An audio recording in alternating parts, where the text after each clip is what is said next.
buongiorno da Sicilia 24, i titoli. Palermo subiscono il furto dell'auto, non denunciano e pagano i ladri per riaverla. 14 automobilisti indagati per favoreggiamento. A Catania attivati gli autovelox sulla circonvallazione, multe a chi non rispetta il limite di 50 km/h. Il vice sindaco La Greca, ridurre la velocità salva la vita. La droga nascosta in un armadio e nei pensili della cucina. Arrestato a Catania pusher di 24 anni nel suo appartamento a San Cristoforo, la base logistica dello spaccio. L'arresto del vice sindaco di Itala, comune nel Messinese. Favori in carcere al figlio del boss del quartiere Picanello di Catania. Sequestrato il caffè Etna, ex Etna Bar. Giornata mondiale della salute mentale. Sempre più giovanissimi soffrono di problemi psichici. Iniziative in tutta la Sicilia. A Giarre, chef stellati, intrattenimento e la musica di Mario Biondi per Doniamoci Fundraising Dinner a sostegno della ricerca sulla fibrosi cistica. Calcio, penalizzato di un punto, il Catania vuole recuperarlo subito e sabato c'è l'Altamura.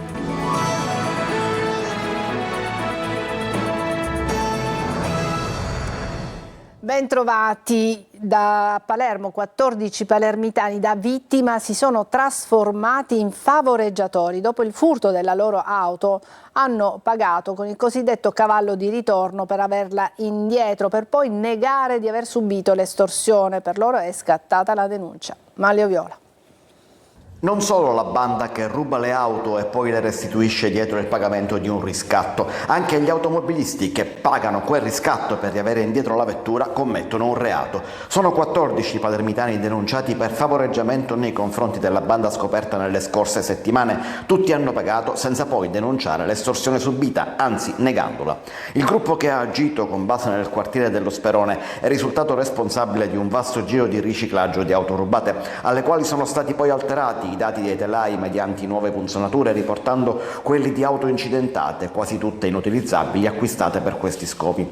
Ma non tutte le vetture venivano clonate, come si dice in gergo. Questo destino toccava soltanto a quelle non reclamate dai proprietari. 14 vittime del furto invece si sarebbero messe in contatto con la banda e avrebbero pagato per la restituzione, ma nonostante l'estorsione accertata dagli inquirenti, hanno poi negato di aver pagato, ostacolando le indagini e non consentendo di ricostruire quanto successo. Per queste persone è scattata la denuncia. Rapine, estorsioni, ma soprattutto furti d'auto con il cosiddetto cavallo di ritorno sono una piaga che si è diffusa a macchia d'olio a Palermo, dove i furti sono all'ordine del giorno e spesso i mezzi rubati vengono restituiti proprio dopo il pagamento di un riscatto. Un uomo di 68 anni è stato investito da uno scooter a Palermo. Il giovane alla guida della moto, dopo aver travolto il pedone, è fuggito senza prestare soccorso. Alcuni automobilisti di passaggio hanno allertato i soccorsi. L'uomo si trova adesso in codice rosso, ricoverato in ospedale. La polizia municipale sta cercando il pirata della strada. E adesso andiamo a Catania. Occhio ai limiti. Attivi gli autovelox sulla circonvallazione di Catania. Serviranno per stanare gli automobilisti indisciplinati. Il vice sindaco La Greca dice: in Italia 10 morti al giorno per colpa dell'alta velocità. Tonino De Mano. Mentre Anna, circondata dagli affetti più cari, lotta per la vita al San Marco, sulla circonvallazione di Catania è arrivato il momento degli autovelox, pronti a stanare chi scambia la strada per circuiti di Formula 1. L'obiettivo è quello di salvare vite umane o comunque di garantire una maggiore sicurezza stradale in un tratto tristemente noto per le morti di Chiara e Danilo e per il grave ferimento di Anna. D'ora in poi tolleranza zero per chi preme il piede sull'acceleratore e sanzioni che sfiorano le 4.000 euro per chi oltrepassa di 60 km/h il limite di velocità. Le statistiche parlano chiaro: negli ultimi decenni in Italia si muore più sulla strada che di terremoti. Se consideriamo il terremoto dell'Irpinia, il terremoto dell'Aquila, tutti insieme sono un numero di vittime inferiori alle 3.500 vittime che ogni anno abbiamo sulle strade in Italia, 10 morti al giorno, è inaccettabile. Sempre in tema di numeri, balza agli occhi un altro dato che si riferisce agli autovelox sulla circonvallazione. Abbiamo visto che in gennaio all'incirca il 37-40% soltanto rispettava il 50 km all'ora, a giugno si è passati ad oltre il 70% con una punta straordinaria a luglio di più dell'80%, perfino nei giorni feriali l'86% dei catanesi che ha rispettato i 50 km all'ora. Resta ancora da educare una buona fetta di indisciplinati, capaci di passare con il rosso negli attraversamenti pedonali di Viale Andrea Doria, come mostrano le immagini. Per loro, parola d'ordine, repressione. Sì, l'articolo 142 del codice della strada è molto severo, ci sono delle sanzioni che vanno da un minimo di 40-50 euro se si superano di 10 km all'ora il limite, ma si arriva a sanzioni ingentissime fino al ritiro della patente se naturalmente si raggiungono limiti superiori. Gli autovelox sono attivi sul Viale Ulisse, sul Viale Andrea Doria e sul Viale Bolano, ed attenzione anche al TX Speed per la rivelazione automatica delle violazioni del passaggio con il segnale rosso. In questo caso sono già centinaia le multe recapitate. Un giovane di 24 anni, studente in medicina, è morto carbonizzato per essere rimasto incastrato nel sedile posteriore di un'auto che si è ribaltata e ha preso fuoco nella strada di servizio dell'autodromo di Pergusa. Gli altri 2 occupanti dell'auto sono riusciti ad uscire dall'abitacolo e sono rimasti feriti. A Catania, nel cuore di San Cristoforo, scoperto un appartamento utilizzato come base logistica dello spaccio. La droga nascosta in un armadio e nei pensili della cucina. Ha arrestato un pusher di 24 anni. Giusy Lazzara. Aveva affittato un appartamento a San Cristoforo nel cuore di Catania, in via della Concordia. Quelle 2 stanze al piano terra erano diventate la base logistica per lo spaccio di cocaina e marijuana. I carabinieri, notando i movimenti sospetti in quella strada, dopo settimane di appostamenti in incognito, hanno scoperto così il covo dello spaccio. In manette è finito un pusher di 24 anni che, vedendo bussare alla porta ai carabinieri, si è allarmato per il controllo.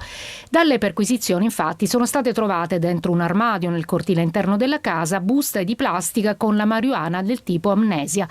La cocaina era stata nascosta negli armadietti della cucina in buste di plastica azzurra. Sequestrati contanti per 3.000 euro e il block notice con i nomi e gli importi frutto dello spaccio all'ingrosso. Passava informazioni riservate e agevolava il boss dei boss in carcere. Emergono nuovi particolari dopo l'arresto di Carmen Palo, ex vice sindaco di Itala e guardia carceraria accusato di corruzione aggravata e favoreggiamento della mafia. Il servizio di Lazzara. Ci sono altri particolari sull'arresto di Carmen Palo, l'agente di polizia penitenziaria nel carcere di Giara ed ex vice sindaco del comune di Tala nel Messinese, accusato di corruzione aggravata dall'aver agevolato la mafia. La sua era un'amicizia nera, secondo la direzione antimafia di Catania, con Antonino Di Grazia in carcere, figlio del boss di Picanello, esponente di spicco della famiglia Laudani. La guardia carceraria, dalle indagini della squadra mobile di Catania, avrebbe fornito a Di Grazia informazioni riservate sulle banche dati in uso esclusivo delle forze dell'ordine. In più, avvertiva l'amico su possibili perquisizioni, tenuto conto che Di Grazia teneva illegalmente in cella un cellulare. Ma non solo, qualche volta gli aveva fatto utilizzare anche il telefono dell'ufficio per sentire parenti e amici. Tutto, secondo le indagini, per un tornaconto che permetteva a Palo di scommettere sulle partite di calcio a spese di Di Grazia, somme che lui stesso poteva utilizzare in autonomia per i favori offerti. Nell'inchiesta entra anche il sequestro delle quote societarie del bar Caffè Etna e di beni per 600.000 euro. Le indagini hanno fatto emergere l'intestazione fittizia del bar catanese a prestanome per eludere misure di prevenzione. Le batterie di botti che esplodono in diversi quartieri di Palermo arrivano da Napoli e per posta. Lo hanno scoperto i finanzieri che, ricostruito il viaggio dei giochi pirotecnici, hanno sequestrato nel capoluogo oltre 220 kg di materiale esplodente. Uno dei destinatari di più di 5.000 fuochi artificiali è stato denunciato per aver messo in pericolo la sicurezza dei trasporti pubblici. A Catania un 51enne in stato di ebbrezza ha aggredito l'ex compagna 56enne con l'intenzione di violentarla, rinchiudendola in camera da letto. La vittima è riuscita a fuggire all'ex grazie all'intervento dei 2 figli, poco più che maggiorenni, e ha chiesto aiuto alla polizia. che ha arrestato l'uomo per tentata violenza sessuale. Prosegue ad oltranza il sit-in dinanzi al municipio di Agrigento contro la mancanza d'acqua. Cittadini esasperati continuano la loro protesta. I manifestanti mantengono alta l'attenzione sul problema che rischia di ripercuotersi sull'evento capitale della cultura 2025. Davide Sardo, stiamo parlando di Agrigento. Prosegue ad oltranza il sit-in dinanzi al municipio di Agrigento contro la mancanza d'acqua. Cittadini esasperati continuano la loro protesta. I manifestanti non sono tanti, si danno il cambio. Un piccolo gruppo quanto basta per mantenere alta l'asticella dell'attenzione sul problema che rischia di ripercuotersi sull'evento Capitale della Cultura 2025. Il sit-in abbiamo detto che proseguirà finché non si ristabilirà la normalità del sistema idrico. Ci rendiamo conto che sono tutti fermi, dal Presidente della Regione ad arrivare al responsabile della Protezione Civile, ad arrivare al Sindaco. Il Sindaco di Agrigento è una persona desaparecito. Io sto in una frazione di Agrigento, a Zingarello, abbiamo ricevuto domenica l'acqua dopo 50 giorni. È una situazione assolutamente insostenibile e questa deve cambiare. Va meglio, si fa per dire, nella popolosa frazione di Fontanelle, che per tutta l'estate è stata simbolo e testimonianza della grave crisi idrica, con turni di distribuzione dilatati per mesi, la rabbia dei residenti e le manifestazioni in piazza più volte documentati dalle nostre telecamere. Adesso, effettuati alcuni lavori con i sistemi di pompaggio, l'erogazione è più frequente, una volta ogni 10 giorni. A Fontanelle sembrerebbe che la cosa sia cambiata, in quanto prima non avevamo acqua, ora circa una volta a settimana erogano nuovamente acqua. Non è il flusso abbondante per quello che ci tocca, perché noi siamo 32 condomini. Riusciamo a sopravvivere con 400-500 litri di acqua giornalieri e andiamo avanti così.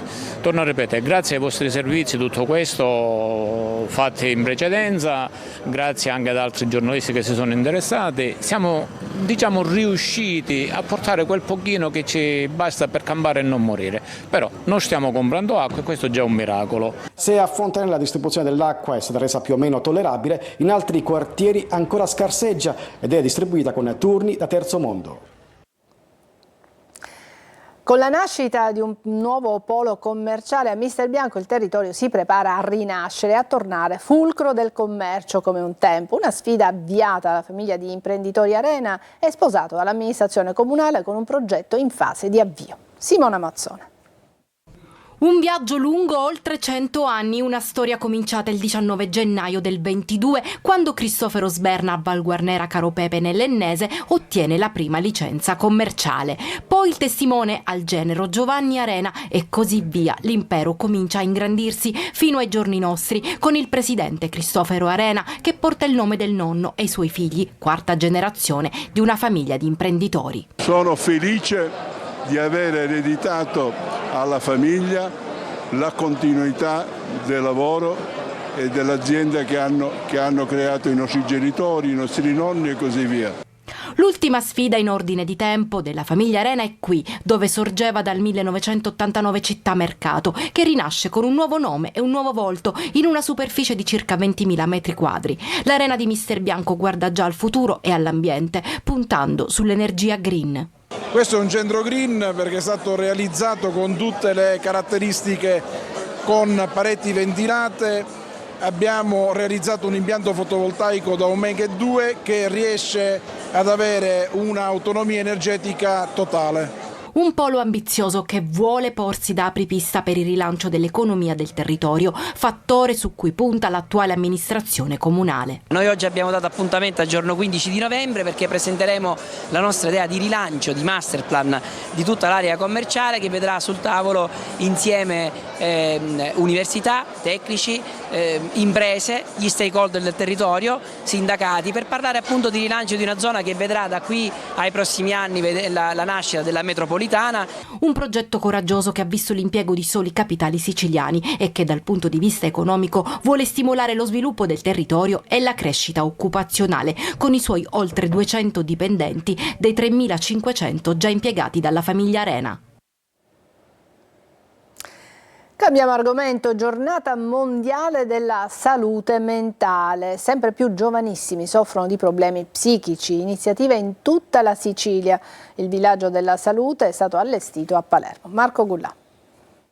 Secondo una stima, 3 milioni circa di persone in Italia soffrono di problemi psichici e 2 milioni restano senza cure. Tra questi, a farne maggiormente le spese sono i giovani, spesso soli di fronte alle loro ansie, paure e disorientamenti. A lanciare l'allarme nel giorno della giornata mondiale della salute mentale sono i dipartimenti che chiedono risorse adeguate e un aumento dell'organico specialistico. Qui siamo a Palermo e l'ASPA ha allestito un vero e proprio villaggio davanti al Teatro Politeama per incontrare utenti e cittadini sull'importanza del tema. Oggi è una giornata che non vuole essere dedicata alla salute mentale, oggi è una giornata in cui noi vorremmo invece festeggiare un progetto di vita che l'ASP vuole proporre a tutti i cittadini che in qualche maniera si trovano coinvolti in problematiche di natura mentale. La salute mentale va tutelata e preservata prima di tutto, quindi dovremmo sapere essere in grado di intervenire al primo problema, all'insorgere del primo problema.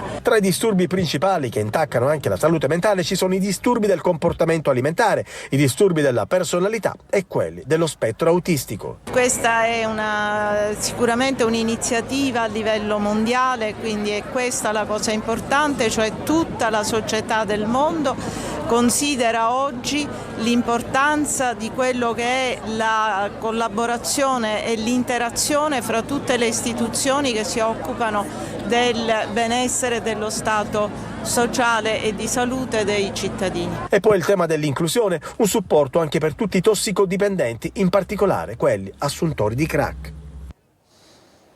E proprio alla giornata mondiale della salute mentale sarà dedicato il focus di oggi, ne parlerà Roberta Lunghi con i suoi ospiti. Adesso una breve pausa, ci vediamo qui tra pochissimo.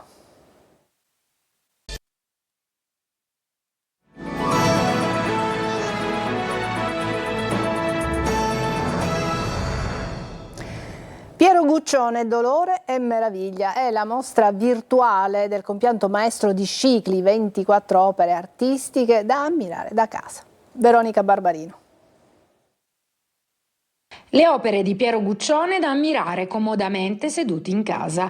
Le meraviglie artistiche del poeta del pennello si trovano online sul sito a lui dedicato. Dal titolo Dolore e meraviglia, ispirato ad una citazione di Aristotele, viene riproposta online la mostra allestita ad inizio del 2024 presso la sede del Museo regionale Francesco Messina Salvatore Incorpora di lingua glossa. Lungo il percorso si potranno ammirare le riproduzioni di 24 opere di Piero Guccione realizzate tra il 1975 e il 2008, attraverso l'azzurro del cielo che sfiora il mare, il giallo vivo dei campi di grano, frondosi carrubi e lune solitarie. L'artista racconta con commozione la bellezza del creato, ma anche il dolore quando questa è violata dall'uomo.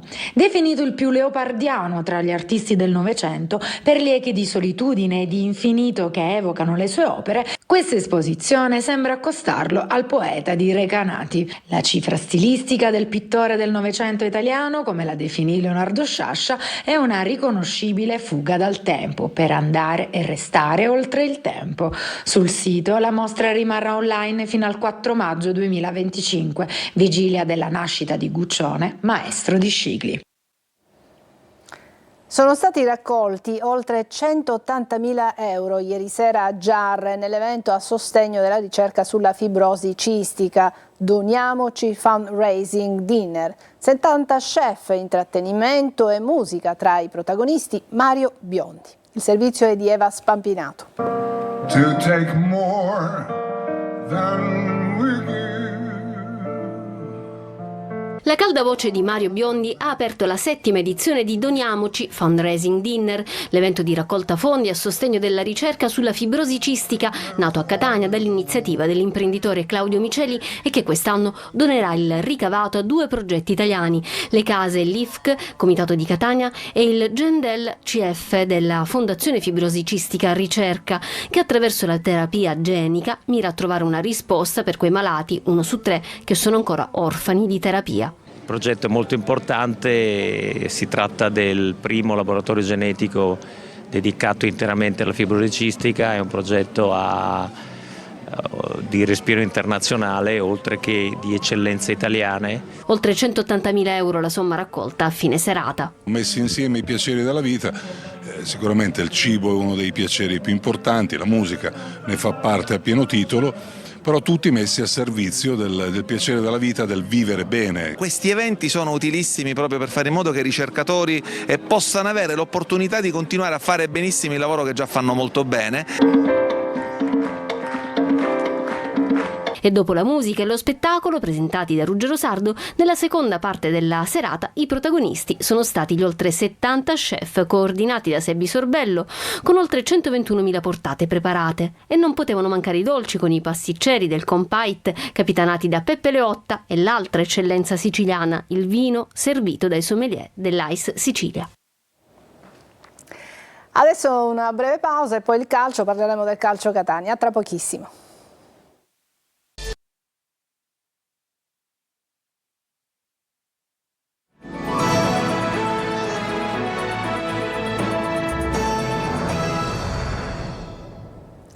Eccoci al calcio, il Catania è al lavoro in vista della gara di sabato prossimo contro il team Altamura. Dopo la penalizzazione di un punto c'è la voglia di recuperare subito. Sentiamo Francesco Triolo. Il punto di penalizzazione era atteso, nessuna sorpresa, e anche in classifica la situazione cambia poco, con il Catania sempre a ridosso delle prime della classe che nel turno precedente hanno per fortuna rallentato tutte. Ecco perché adesso però la partita di sabato pomeriggio contro il team Altamura diventa un passaggio importante a livello di motivazione. I rossazzurri ne hanno da vendere, considerato che c'è tutta l'intenzione di recuperare quanto perso e soprattutto evitare di perdere terreno da Benevento, Monopoli e Picerno, attese tutte e tre sulla carta da impegni tutto sommato abbordabili. Non è una gara facile, non ci si faccia confondere dalla classifica o dalla recente sconfitta contro il Monopoli. L'Altamura arriverà al massimino per non perdere, questo significa che concederà pochi spazi, lavora molto bene sugli esterni, fa dell'aggressività una delle sue armi. Occorrerà quindi pazienza ma anche cinismo, un po' le caratteristiche viste nell'ultima trasferta. E proprio da quella formazione potrebbe ripartire Mimmo Toscano, che valuterà sino all'ultimo. Lunetta per esempio non ha riportato traumi muscolari, ma l'11 dovrebbe ricalcare comunque quella del secondo tempo di Caserta. Dunque Anastasia a sinistra a centrocampo, Gherardi in difesa. Poi si lavorerà sulle rotazioni in attacco, anche se Inglese parte favorito per una maglia da titolare. Ci fermiamo qui, è tutto per questa edizione di Sicilia 24. Grazie per averci seguito, buon pomeriggio.